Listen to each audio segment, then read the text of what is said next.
प्रिय विद्यार्थियों, दोहरारी education channel पे आपका स्वागत है। तो विद्यार्थियों, जो सेकंड ग्रेड के जो अभ्यर्थी हैं जिनका हाल ही में एग्ज़ाम होने वाला है और जो मतलब आगामी नई वैकेंसी भी उनकी आ गई है जिसमें अच्छी खासी सीटें हैं, तो विद्यार्थियों को ज़्यादा इंतज़ार नहीं करना पड़ा। और जो विद्यार्थी सेकंड ग्रेड की जो तैयारी नहीं भी कर रहे थे वो विद्यार्थी भी अब तैयारी में जुट गए हैं, क्योंकि आगे जो आ रही है वैकेंसी उसमें काफ़ी अच्छी सीटें हैं और सीटें बढ़ने की संभावना है। तो विद्यार्थियों, ये जो एग्ज़ाम होने वाला है सेकंड ग्रेड का, इसको आपको सीरियसली मतलब जो आगे एग्ज़ाम हो रहा है उसके हिसाब से तैयारी करके देना है, क्योंकि अभी भी आपके पास समय बचा है। तो डेली अपना है ना टारगेट बनाइए और एक दो बार अगर हो सके तो रिवाइज़ कीजिए और काफ़ी सीरियसली मतलब फर्स्ट ग्रेड के पैटर्न के अनुसार उस एग्ज़ाम की तैयारी में लग जाइए। सेकंड ग्रेड के अभ्यर्थियों के लिए जो महाद्वीप महासागर वाला टॉपिक है उसकी मैं कक्षाएं मतलब रेगुलर डाल ही रहा हूँ। आज हमारा जो महाद्वीप के क्रम में जो क्षेत्रफल के अनुसार छठे स्थान पर आता है यूरोप महाद्वीप, उसको हम कंप्लीट करेंगे। और ये मतलब शॉर्ट टाइप के नोट्स मैं आपको प्रोवाइड करा रहा हूँ, क्योंकि जो क्वेश्चन आपके आएंगे इन्हीं के इर्द गिर्द आएंगे। यही क्वेश्चन यही मैप के माध्यम से आपके क्वेश्चन बनेंगे, क्योंकि औद्योगिक प्रदेश से बन जाएगा, पर्वत श्रेणी से बन जाएगा, कोई पठार आ जाएगा, मैन ये मतलब जो ज्योग्राफी आ रही है वो इजी लेवल की आ रही है। इसे ऐसी कोई डिफ़िकल्ट क्वेश्चन उसमें से आपके नहीं पूछे जा रहे हैं, चाहे वो फर्स्ट ग्रेड का एग्ज़ाम हो या एक दो एग्ज़ाम अभी हाल फिलहाल हुए हैं उनमें ज्योग्राफी है वो इजी पूछी जा रही है। तो आप ज़्यादा सीरियसली या डीप में जाकर मैटर पढ़ने की कोई आवश्यकता नहीं है। जो मैं वीडियो आपको करा रहा हूँ उन्हें एक दो बार देख लीजिए और अपने जो नोट्स बना रखे हैं उनमें ऐड करते रहिए। तो आज हम शुरुआत करते हैं यूरोप महाद्वीप से। और विद्यार्थी जो नए इस चैनल पर जुड़े हैं वो इस चैनल को सब्सक्राइब करें और प्लेलिस्ट में जाकर जो पीछे के वीडियो हैं वो आराम से देख सकते हैं। तो यूरोप महाद्वीप विश्व में सर्वप्रथम औद्योगिक क्रांति के जो शुरुआत हुई यूरोप महाद्वीप से ही हुई। क्षेत्रफल के हिसाब से 6 नंबर का ये महाद्वीप है। ठीक है, यूरोप प्रगतिशील महाद्वीप तथा प्रायद्वीपों का महाद्वीप है। अब इस मैप के सहायता से मैं आपको बताने का प्रयास करूँगा। तो पूर्व से हम चलते हैं। यूराल पर्वत श्रेणी, ये कौन सी श्रेणी है? यूराल पर्वतमाला, जो यूरोप और एशिया की प्राकृतिक सीमा का निर्धारण करती है। इस तरफ यूरोप है और इस तरफ एशिया महाद्वीप। यूरोप और एशिया की जो प्राकृतिक सीमा का निर्धारण है यूराल पर्वतमाला करती है। विद्यार्थियों, आप इसका स्क्रीनशॉट भी ले सकते हैं इस मैप का, क्योंकि इसमें जो स्थिति मैंने इनकी दर्शाई है वो महत्वपूर्ण है और आपको समझ में भी आ जाएगी जैसे पढ़ोगे। तो इनकी जो लोकेशन है आप देखते रहिए। ठीक है विद्यार्थियों, ये यहाँ से जो निकलती है यूराल नदी और गिरती कहाँ पर है? कैस्पियन सागर में। ये कैस्पियन सागर है विद्यार्थियों, इधर ये काला सागर है। इसके नीचे विद्यार्थियों ये काकेशस पर्वतमाला है। कौन सी पर्वतमाला? काकेशस पर्वतमाला है, जो नवीन वलित पर्वतमाला है। काला सागर व कैस्पियन सागर के मध्य स्थित है। कौन सी पर्वतमाला? काकेशस पर्वतमाला। ये एक नवीन पर्वतमाला है। इसकी जो सबसे ऊंची चोटी है माउंट एल्ब्रूस, माउंट एल्ब्रूस, जो कि यूरोप महाद्वीप की सबसे ऊंची चोटी है। इसको आप इम्पोर्टेंट लगा लीजिए और आगे मैं नोट डाउन भी करवा दूंगा, इसको आपको ध्यान में रखना है। इसकी सबसे ऊंची चोटी किसकी? यूरोप महाद्वीप की।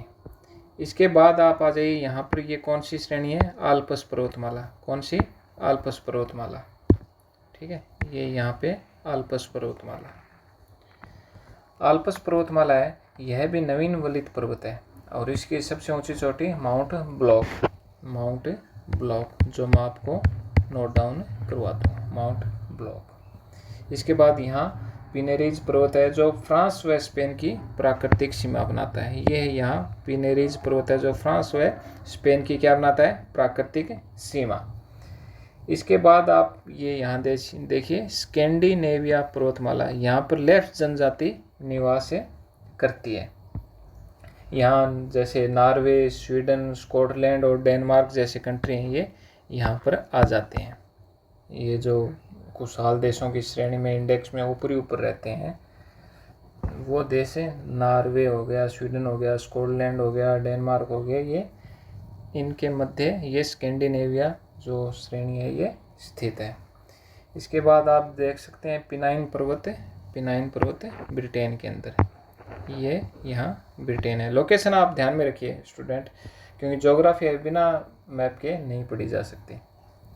नीचे आ जाइए, मैं आपको एक एक करके नोट डाउन करा देता हूँ। और यूराल पर्वतमाला यूरोप व एशिया की प्राकृतिक सीमा का निर्धारण करती है, ये आपको ध्यान में रखना है, इंपॉर्टेंट लगा लीजिए, क्योंकि जो जो इम्पोर्टेंट होगा वो मैं आपको बताता चलूँगा, क्योंकि इनमें अगर डीपली जाओगे तो मैटर बहुत सारा हो जाएगा। आपको सेकंड ग्रेड के फर्स्ट पेपर की तैयारी करनी है, तो उसी के हिसाब से आप देखते रहिए। जिस प्रकार क्वेश्चन, ओल्ड क्वेश्चन देख लेना, यही औद्योगिक प्रदेश और इनमें से ही पूछ रहे हैं।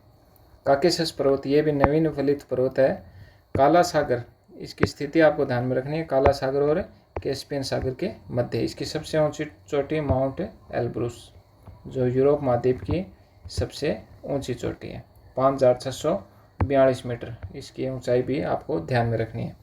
तीसरा है आल्प्स पर्वत, ये भी नवीन वलित पर्वत है और इसकी सबसे ऊंची चोटी माउंट ब्लॉक, ये सेकंड नंबर की यूरोप महाद्वीप की सबसे ऊंची चोटी है। पिरेनीज पर्वत फ्रांस व स्पेन की प्राकृतिक सीमा का निर्धारण करता है, इसको इंपॉर्टेंट लगा दीजिए। एपिनाइन पर्वत इटली में और पिनाइन पर्वत ब्रिटेन में।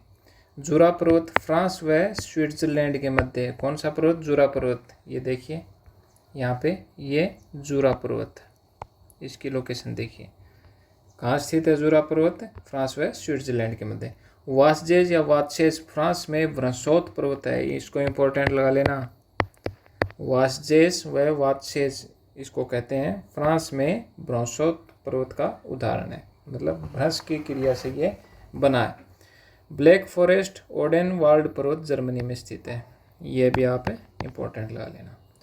स्कैंडिनेविया पर्वत उत्तरी यूरोप में, ये देखिए नॉर्वे, स्वीडन, स्कॉटलैंड व डेनमार्क में ये श्रृंखला स्थित है, जहाँ पर लेफ्ट जनजाति निवास करती है। फेनो स्कैंडिनेविया, स्कैंडिनेविया प्लस फिनलैंड में इसको क्या कहते हैं? फेनो स्कैंडिनेविया। नेक्स्ट आ जाइए, राइन नदी, इसको मोस्ट इंपॉर्टेंट लगा लेना। आल्प्स पर्वत से उत्तर की ओर उत्तरी सागर में गिरती है। कहाँ गिरती है? उत्तरी सागर में। कहाँ से? आल्प्स पर्वत से निकलकर इसके उत्तर में उत्तरी सागर में गिरती है। इस नदी के मुहाने पर रोटरडम बंदरगाह, रोटरडम बंदरगाह ये इंपॉर्टेंट लगा लीजिए, स्थित है, जो यूरोप का सबसे बड़ा आंत्रोपोपतन है, ये आप नाम ध्यान में रखना, ठीक है। और ये मैप आप स्क्रीनशॉट ले सकते हैं इसका। यह नदी भ्रंश घाटी में बहती है। कौन सी घाटी में? भ्रंश घाटी में बहती है। इसकी लंबाई ध्यान में रखनी है, 320 किलोमीटर व 32 किलोमीटर चौड़ाई, इसकी लंबाई आपको ध्यान में रखनी है। 5 देशों का व्यापार इस नदी के माध्यम से होता है, फ्रांस, स्विट्जरलैंड, बेल्जियम, जर्मनी और नीदरलैंड। रोटरडम से बेसल नगर की जो दूरी है 700 किलोमीटर की है। ये इतना इम्पोर्टेंट नहीं है, क्योंकि विश्व की सबसे व्यस्तम नदी, व्यस्तम जलमार्ग राइन नदी का जलमार्ग है। इसको विश्व का सबसे व्यस्तम जो जलमार्ग कहा जा सकता है, क्योंकि 5 देशों से होकर ये गुजरती है। रोन नदी फ्रांस में आल्प्स से निकलती है और भूमध्य सागर में गिरती है। वोल्गा नदी आपको ध्यान में रखनी है, वोल्गा नदी आपको ध्यान में रखनी है, यूरोप में। रूस में बहते हुए कैस्पियन सागर में गिरती है, सबसे लंबी नदी यूरोप महाद्वीप की। निप्र नदी, डोन नदी अजोव सागर में, ये आपको ध्यान में रखनी है। वोल्गा, डोन, निप्र तट पर कीव शहर बसा हुआ है। इन तीनों को आप नोट डाउन करना। निप्र, नीस्ट, डेन्यूब, ये तीनों नदियाँ काला सागर में गिरती हैं। ये देखिए काला सागर की स्थिति मैं आपको दिखा देता हूँ, ये यहाँ काला सागर है। नीस्ट, निप्र और ये कीव इसके मुहाने पर स्थित है। ये डेन्यूब नदी है, ये कहाँ गिरती है? काला सागर में, ये काला सागर है, ध्यान में रखना ये लोकेशन।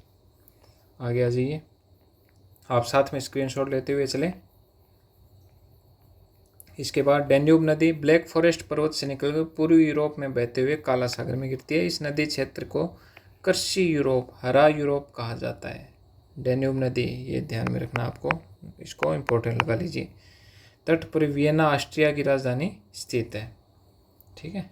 अब खनिज, खनिज में लोएस्क स्वीडन के किरुना, ग्लेवियर और डेनेमोरा, ये ध्यान में रखने हैं, ठीक है। ब्रिटेन में स्कॉटलैंड और नॉर्थम्बरलैंड, ये ध्यान में रखना है।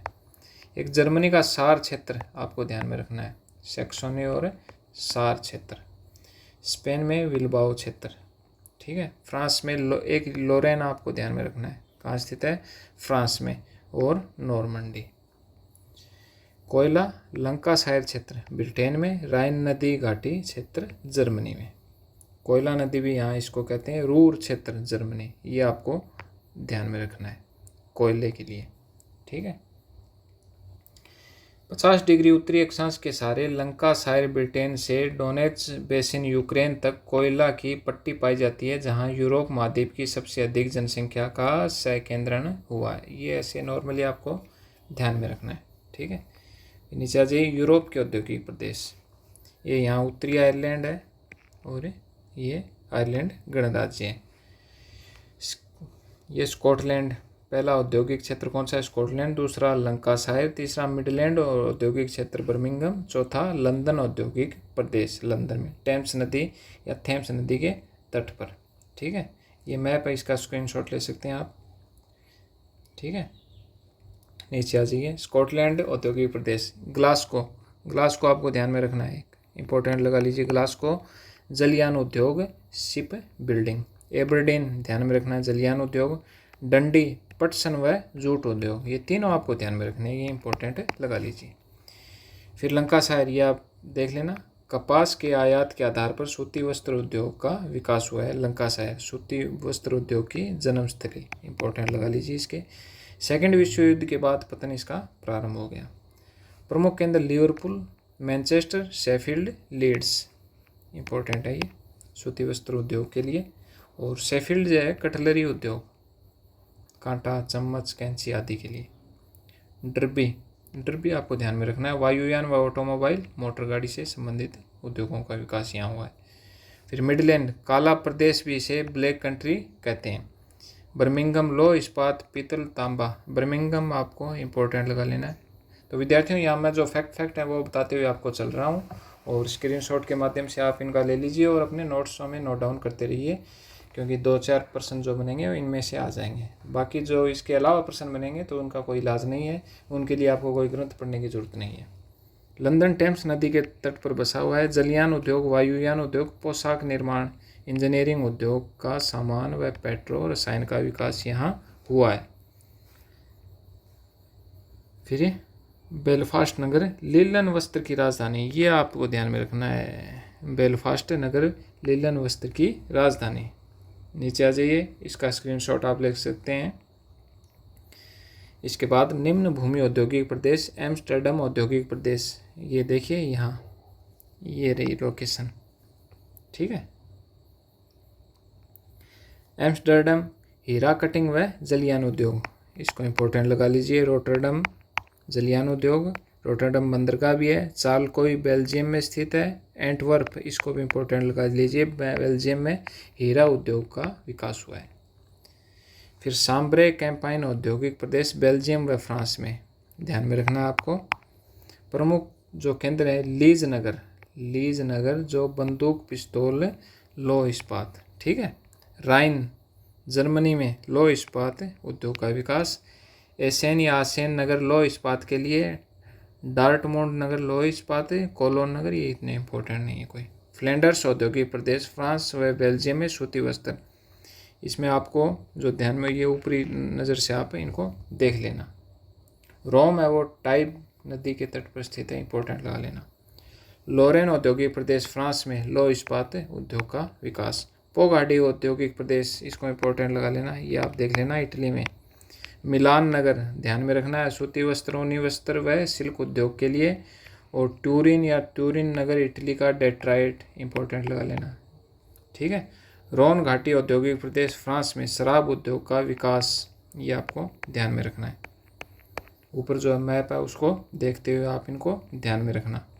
फिर यूरोप के औद्योगिक प्रदेश, एक हैम्बर्ग आपको ध्यान में रखना है, जर्मनी में जलयान उद्योग। डेस्ट्रेन जर्मनी में, जेना जर्मनी, लियोन्स, तोलूज, ये आपको इंपॉर्टेंट लगा लीजिए, तोलूज, ये क्वेश्चन भी आया हुआ है। फ्रांस में वायुयान उद्योग का विकास यहाँ हुआ है। वायुयान मतलब जो क्वेश्चन आया यहाँ से फाइटर प्लेन से रिलेटेड आया कि जो लड़ाकू विमान होते हैं उनका विकास तोलूज नगर फ्रांस में स्थित है। लेफ्ट जनजाति, ये जनजाति आपको ध्यान में रखनी है। उत्तरी यूरोप में मंगोलॉइड प्रजाति आखेट व संग्रहण घरेन का सिजदा। ये जो जनजाति हैं, एक मैं वीडियो बना दूंगा, उसमें 5 से 7 मिनट का वो वीडियो बनेगा। जितनी भी जनजाति हैं और जो उनका आखेट संग्रहण क्षेत्र है और जो इनके घर हैं, तो वो सारा मैं एक टेबल की सहायता से आपको 5-7 मिनट का जो वीडियो बनेगा उसमें आपको बता दूंगा। जो क्वेश्चन इनमें से बनना होगा वो बन जाएगा। लिप्जिंग जर्मनी में कृषि उपकरण का विकास, इंपॉर्टेंट लगा लेना। इसके बाद म्यूनिख नगर जर्मनी में लेंस निर्माण, इंपॉर्टेंट लगा लीजिए इसके। और इसके बाद वियना ऑस्ट्रिया में, ज्यूरिख स्विट्जरलैंड घड़ी कैमरा व ऑप्टिकल, ज्यूरिख, ये आपको ध्यान में रखना है। ठीक है, तो इस प्रकार विद्यार्थियों यूरोप महाद्वीप यहाँ कंप्लीट होता है। और आशा करता हूँ आपको ये क्लास पसंद आई होगी। और जो विद्यार्थी इन क्लासों को रेगुलर देख रहे हैं वो कमेंट के माध्यम से मुझे बता सकते हैं कि सर इसमें क्या कमी है, ये क्लासें आपको कैसी लग रही हैं। और इस चैनल को सब्सक्राइब कर लीजिए जो नए स्टूडेंट जुड़े हैं। और मैं प्लेलिस्ट में इन वीडियो को डालता रहूँगा, मतलब जो पीछे की क्लासें हो चुकी हैं उनकी मैं एक प्लेलिस्ट बना दूँगा, तो वहाँ जाकर आप पीछे की क्लासें कर सकते हैं। ये 1-2 क्लास और होंगी, उनमें महाद्वीप से रिलेटेड जो पोर्शन है वो आपका कंप्लीट हो जाएगा। फिर जो महासागर होगा उसकी 2-3 क्लासों में मैं पूरी कराने का प्रयास करूँगा। महासागर से रिलेटेड जैसे लवणता हो गई या उनमें गर्त हो गए, खाइयाँ हो गई, तो इस प्रकार से क्वेश्चन उनमें से बनेंगे जो मैं आपको करवाने का एकदम मेरी तरफ से भरपूर प्रयास करूँगा, ताकि कोई भी क्वेश्चन उनसे बाहर नहीं जाए। तो विद्यार्थियों, इस चैनल पर आने के लिए, इन क्लासों को देखने के लिए धन्यवाद।